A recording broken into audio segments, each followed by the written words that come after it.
I'm getting ready to head out for the second day of rotations. I'm working at a GI clinic. I'm doing outpatient internal medicine to start off with.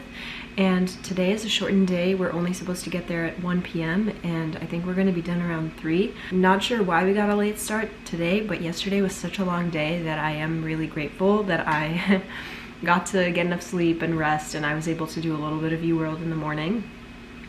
But yesterday was a crazy day. We were basically doing things from 9 in the morning until like 7 p.m. We had orientation yesterday, and let me tell you, I thought orientation was going to be coming into the office, getting an overview of where everything is, where to find materials, how the EMR works. I thought we were going to spend a couple hours just going through the EMR, learning about the new system and how to chart, but it was basically like 2 minutes of this is the place, this is the computer, this is how you log in, who wants their first patient?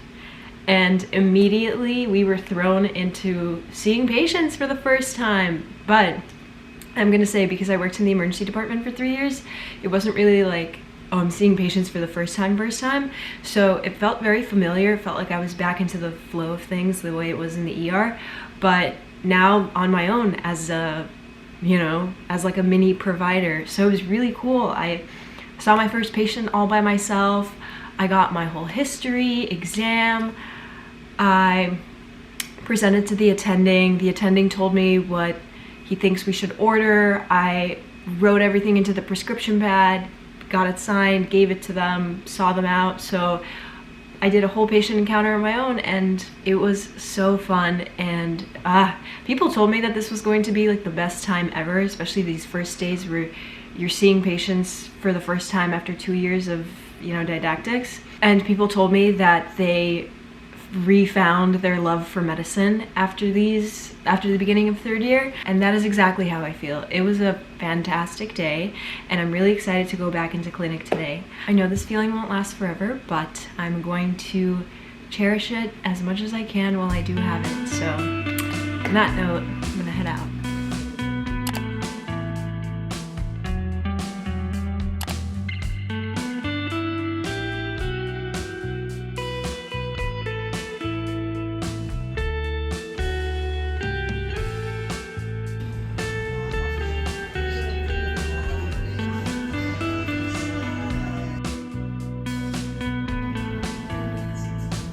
From 3 to aisle 5 with the ladder.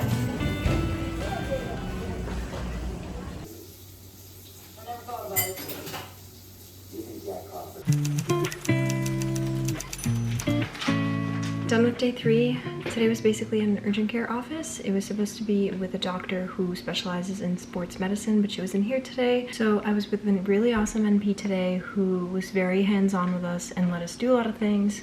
So we had a lot of patients with coughs, runny noses, basically like URI symptoms. We had falls, a lot of back pain, some strained muscles, cysts, like basically the very basics that you would see in an urgent care office. And I got to look into ears and palpate and look at x-rays and got pimped on some medication questions. It was a lot of fun. It wasn't that hard of a day, and we saw a decent amount of patients. It was a 9 to 5 basically, but it was a lot of fun, and I've been enjoying internal medicine so far because I feel like a lot of different parts of my knowledge are getting tested, which is awesome. So I think this was a great rotation to start with. And it's 7 p.m. right now, so I have the rest of the day off. So I'm gonna go ahead and work on my UWorld. I finished all my Anki cards in the office, so all I have left to do is just UWorld questions.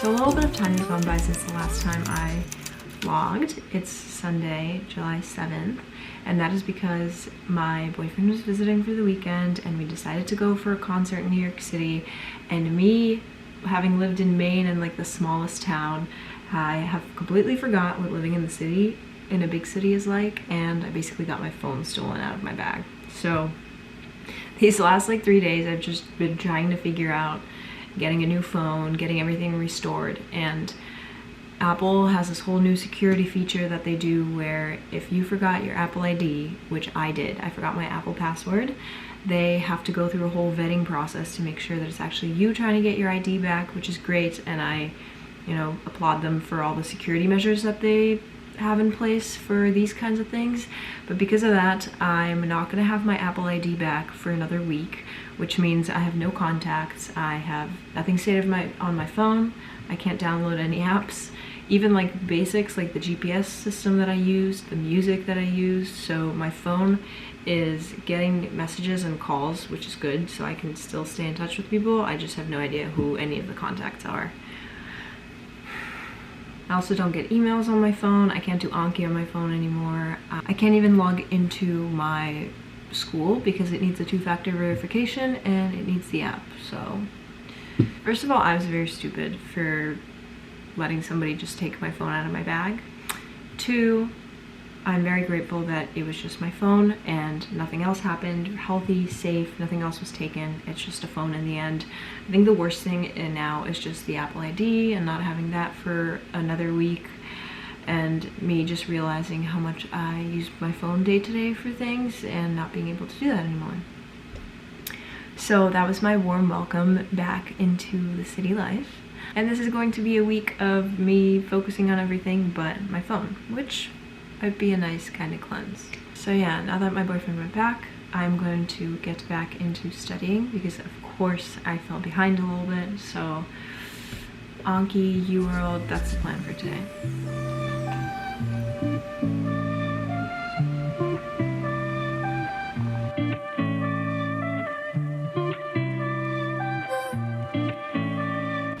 This wall was so empty before, so I feel like this is gonna fit in perfectly, and it's going to be for pictures that I'm gonna fill up later. Thank you, Rochelle. I think it's gonna be perfect. I'm excited to see it in the dark. Also, since my phone got stolen and I didn't have enough iCloud storage, I didn't save any of the pictures, or I don't have any of the pictures saved, so I'm gonna have to find a new collection of photos to put up there. This would be the perfect opportunity to ask each one of my friends to send me like 1 or 2 favorite pictures of us, and that's how I will fill up the wall.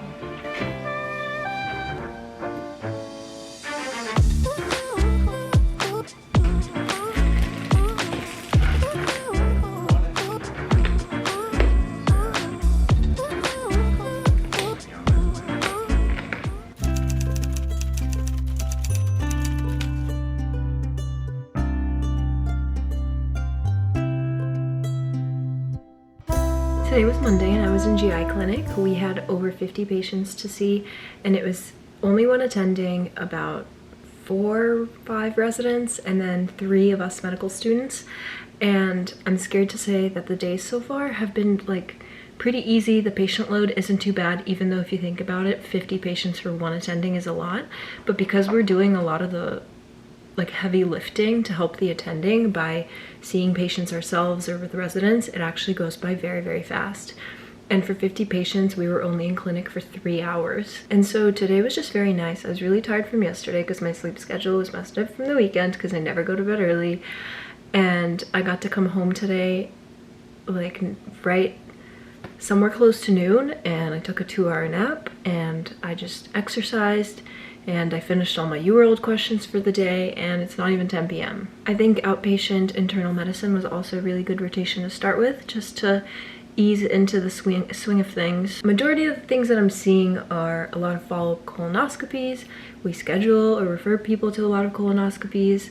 We look at the different polyps that they have. I had esophageal stenosis today. That was different. I don't think GI is particularly my cup of tea, but I did find it interesting enough going through didactics, so it's cool to see it all in practice.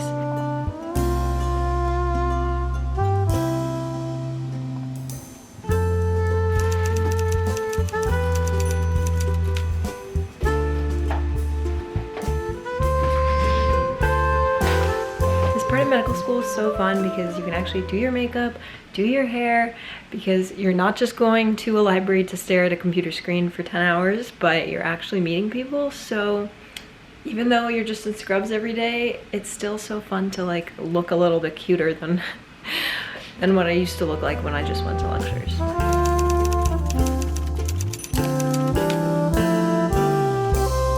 Ulcers can be the product of increased acid production, decreased mucosal protection.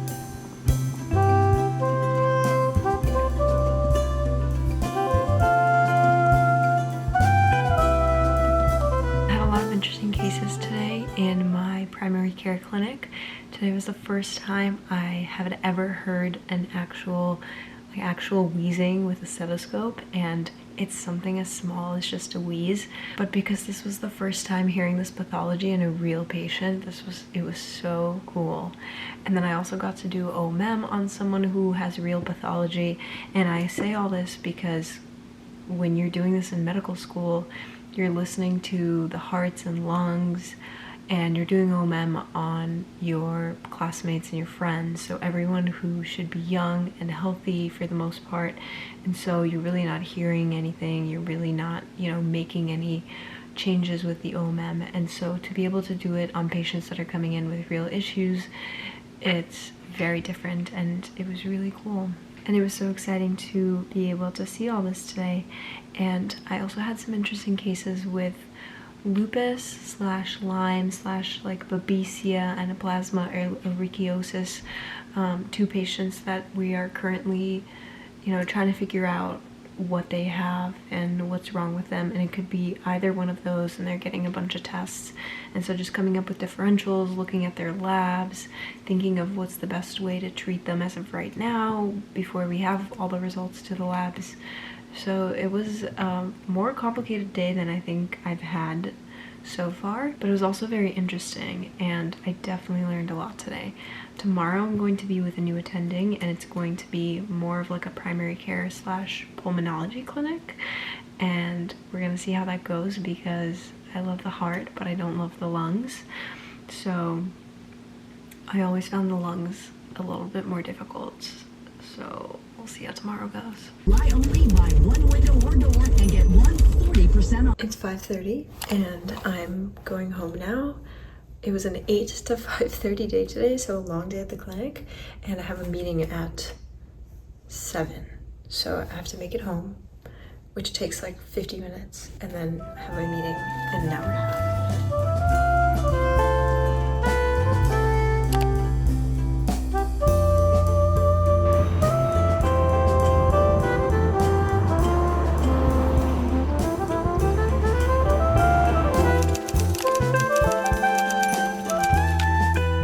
I'm putting today down as the first day that I successfully saw and diagnosed a patient all by myself.